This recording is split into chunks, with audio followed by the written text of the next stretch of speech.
बताओ मां किसे कहते हैं?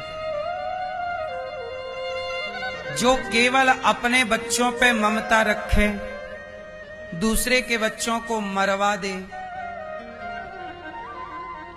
क्या वो मां है? मां उसे कहते हैं जिसके अंदर भेद ही ना हो कि ये मेरा है या तेरा है, हर बच्चे के प्रति उसका ममत्व हो, उसे ना मां कहते हैं। मां ममता को कहते हैं, जिसके अंदर करुणा है हर बच्चे के प्रति। ये नहीं कि आप अपने बच्चे को तो प्यार करो और दूसरे बच्चे को थप्पड़ मार के बाहर कर दो, अपने बच्चे को पेट भर के दो, दूसरे के बच्चे के थाली से रोटी छीन लो। आजकल माताएं बहुत सारी, कुछ माताएं ऐसी हैं जो अपने बेटे से बहुत प्रेम करती हैं, पर जेठानी और देवरानी के बेटे से ना नफरत करती हैं। ये तो जेठानी का है, ये तो देवरानी का है, ये हमारा छोड़िए।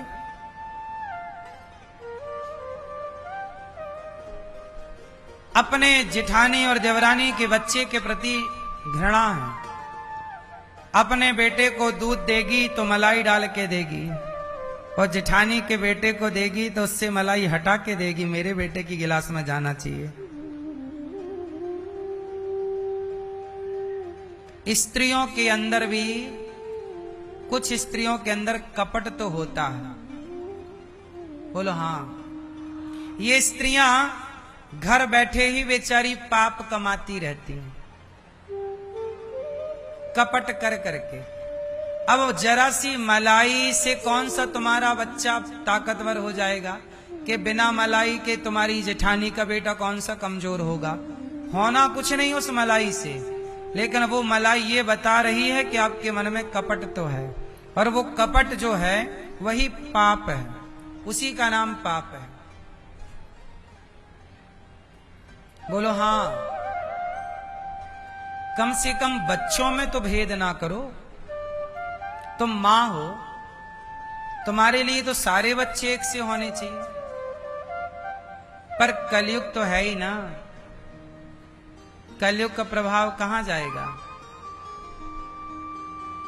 आजकल लोग अपने बच्चों की लड़ाई में खुद कूद पड़ते हैं। तेरे बेटे ने, तेरे बेटे ने। पुरुष को भी बच्चों की बातों में इन्वॉल्व नहीं होना चाहिए। बच्चे लड़ें, समझाओ, समझाओ। कुछ माताएं, कुछ पत्नियां ऐसी हैं जो अपने बच्चे से कहती हैं, बेटा दादी से बात मत करना, दादी गंदी है। बड़ी मां से बात मत करना, बड़ी मां गंदी है। चाची से बात मत करना, चाची गंदी है। तो आप अपने बेटे को क्या पढ़ा रही हो मेरी मां? ये तुम अपने बेटे के अंदर जहर नहीं घोल रही हो? ये जहर तुम जिसके लिए घोल रही हो उसका तो कुछ ना बिगड़ेगा, पर ये जहर वापस तुम्हें ही भोगना पड़ेगा। वही बच्चा बाद में बोलेगा कि मां गंदी है, अब मां से बात नहीं करेंगे। इसलिए बच्चों का मन बड़ा पवित्र है। बच्चों को क्या मतलब कि तुम्हारी जेठानी देवरानी में लड़ाई चल रही है? भाई ये बताओ, आपके घर में कट्टर दुश्मनी चल रही है भाई भाई की, पर दोनों के बच्चे एक साथ खेलते हैं कि नहीं? लेकिन आप लोग क्या करते हो? नहीं, अपनी तो उनसे लड़ाई चल रही, उनके साथ मत खेलना। क्यों भैया? बच्चों से नफरत। क्या ये नफरत, क्या ये ईर्ष्या, क्या वो परमात्मा नहीं देख रहा है? तुम्हारी लड़ाई थी, तुम लड़ते, पर बच्चों से तो प्रेम का व्यवहार करते। बच्चों ने क्या बिगाड़ा था आपका? बच्चों से तो घृणा ना करो। जब आप बच्चों से घृणा करेंगे तो ईश्वर आपसे प्रेम कैसे करेगा? अरे जिसके भीतर सबके लिए प्रेम है, उसी से परमात्मा प्रेम करता है। आपके अंदर घृणा है तो ईश्वर भी आपसे कहेगा, तेरे अंदर घृणा है इसलिए मैं तेरे से घृणा करता हूं, मैं तेरे से प्यार क्यों करूं? प्रेमी से ही प्रेम किया जाता है। बोलो, प्रेमी से ना प्रेम किया जाएगा, घृणा वाले से क्या प्रेम होगा? क्या ईश्वर तुम पर कृपा दृष्टि डालेंगे? इसलिए मेरी मां, पहली बात तो आप लड़ाई करो मत, और किया है तो आपकी लड़ाई में आप तक ठीक है। बच्चों को इन्वॉल्व ना करो। तुम्हारे जेठानी का बेटा आए या देवरानी का आए, वो तुम्हारे घर आए, तुम अपने बच्चों को भोजन कराओ तो उसे भी कराओ। पर ऐसा क्या होता है, मां कहती है मेरा बेटा आजा तू भोजन कर ले, और जेठानी का बेटा चल आ गया चल। अब बताओ, एक बच्चा भोजन के टाइम आया, आपने अपने बच्चे को भोजन दिया और दूसरे बच्चे को दुत्कार के बाहर कर दिया। आपने सुना नहीं क्या कि बच्चों में ईश्वर का वास होता है? आपने उस बच्चे को ना दुत्कार के भगा दिया, परमात्मा को ही आपने दुत्कार के भगा दिया। चल अब बताओ, गौरी गोपाल में कोई भी भक्त आता है, सबको पेट भर भोजन मिलता है कि नहीं? बच्चा हो बूढ़ा हो सबको मिलता है। क्या हम यहां किसी को भोजन दे रहे हो और किसी को ना दे रहे हो, क्या ये भेद हम कर रहे हैं? यदि मैं ये भेद करूंगा तो ईश्वर की नजर से गिर जाऊंगा। इसलिए गौरी गोपाल में सारी व्यवस्थाएं एक सी सबके लिए है। बोलो हां कि ना? सोचिए, आप भोजन के टाइम पर किसी बच्चे को बाहर कर देते हैं, लेकिन गौरी गोपाल में 24 घंटे भोजन चलता है। हम तो बुला बुला के आप लोगों से कथाओं में कहते कि वृंदावन जब भी आना तो भोजन प्रसादी पाने गौरी गोपाल आना। देखो, ना जाने किस रूप में नारायण मिल जाए।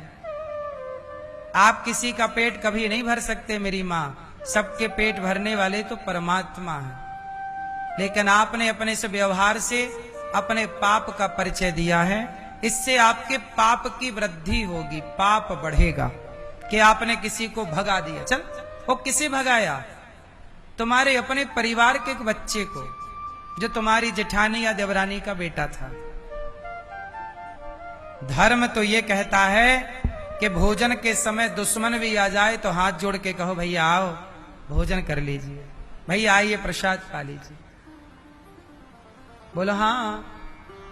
इसलिए मेरी मां, इस लड़ाई इस झगड़े से क्या पाया? लड़ाई करते करते सदियां बीत गईं। सिकंदर आया, औरंगजेब आया, लड़ाई की, मारा। औरंगजेब ने तो अपने बाप को ही मार दिया। मारा काटा, कितनों को मारा, कितनों को मारा, कितनों का खून बहाया। अब बताओ, क्या बचा वो औरंगजेब? बचा वो सिकंदर? क्या पाया मार काट के? कौन सा यश पाया? क्या तुम मरे होगे तो क्या ईश्वर के द्वार पे तुम्हारा सम्मान हुआ होगा? ईश्वर यही तो बोले होंगे कि तुमने निर्दोष लोगों की हत्या की है, तुमने अपने बाप को मारा है, बच्चों को मारा, स्त्रियों को मारा, गर्भवती नारियों को मारा, लड़कियों के साथ बलात्कार किया। क्या ईश्वर तुम्हें वहां सिंहासन पर बिठाकर तुम्हारा सम्मान कर रहे होंगे? राज राजे रहे ना वो रानी रही, ना बुढ़ापा रहा ना जवानी रही। ये संसार छोड़कर जाना है, इसलिए ज्यादा पाप में ना उलझो, क्योंकि ये अपना नहीं है। हमारा और आपका यहां पर सब कुछ समाप्त होना है। यदि कुछ रह जाएगा तो जानते हो क्या रह जाएगा? इस धरती पर यदि कुछ शेष रहेगा तो क्या रह जाएगा? हमारा और आपका किया गया पाप और पुण्य। इसलिए हम आपसे कहते हैं कि पाप करने से बचो। जो व्यक्ति पाप कर रहा है वो पाप करके पाएगा क्या? पता नहीं लोग क्यों पाप करते हैं, पता नहीं लोग क्यों अपराध करते हैं, पता नहीं लोग क्यों नहीं समझते। तुलसीदास जी हमेशा एक बात कहते हैं कि शरीर हमारा एक खेत है और पाप और पुण्य के दो बीज हैं। शरीर के खेत में बुवाई किसकी हुई? पाप और पुण्य की।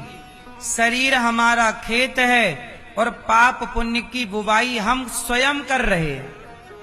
इस खेत में हम क्या बो रहे हैं? या पाप या जो हम बोएंगे वो हमें उसी की फसल काटनी है। पाप बोया है तो पाप बढ़ के मिलेगा, पुण्य बोया है तो पुण्य बढ़ के मिलेगा, घृणा बोई है तो घृणा मिलेगी, नफरत बोई है नफरत मिलेगी, और प्रेम बोया है तो प्रेम से परमात्मा गले लगाएंगे आप। द्रौपदी एक मां है और भला कोई मां निर्दयी कैसे हो सकती है? इसलिए आप लोग कैसी मां बनना? दयावान।